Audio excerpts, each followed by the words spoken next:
on how China is waging a non-conventional war against India. Whether it's drugs, guns, extortions, insurgents, tax fuel, food, cement. Well, NDTV reports from Ground Zero in Nagaland. Take a look at the finer details. The Pahalgam terror attack, which happened in Kashmir, has seen growing evidence of a Pakistani hand. But experts believe that Pakistan is just a proxy.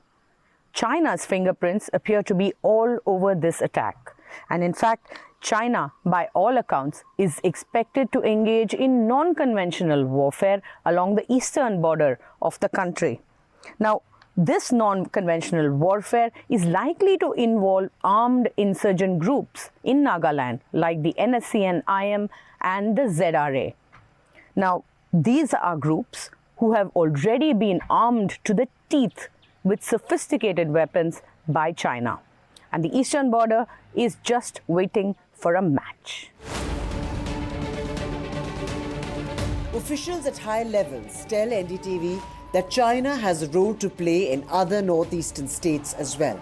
The seeds of the Manipur violence 2 years ago were also sown by Beijing. The aim? Damage the northeastern states socially and economically by pushing narcotics and by backing and funding armed insurgents. The NSCN-IM and the ZRA are involved in a plethora of extortion cases. NDTV exclusively accessed a copy of the budget of the NSCN-IM for the year 2024-25. According to the documents, this armed group plans to raise over 158 crore rupees in what they call sovereignty tax, a fancy term for extortion. Everything from food items to fuel to construction material is allowed only if money is paid to the group. A former civil servant told NDTV that insurgency led to the rise of many factions of insurgent groups, and they are going out and taxing people without providing any reason.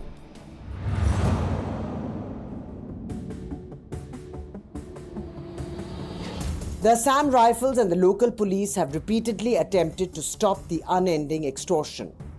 But that hardly acts as a deterrent, as these insurgent groups are flush with Chinese funds and arms, and they recruit more youth. Violence is the norm as a result. China exerts its influence further east as well by funding and supporting Myanmar's military junta. The junta in turn hire Nagaland and Manipur-based armed insurgent groups like the NSCN-IM and ZRA to manage poppy fields and fight on their behalf. According to highly placed sources, these insurgent groups have been steered by China for many years. Their objective is to destabilize the Northeast and make the Indian population suffer. The people of Nagaland are fed up. They are fed up of the extortion, they are fed up of the drugs, and they want their lives to get better. They want more job opportunities for the people, for their children, and they want to live in an atmosphere free of fear.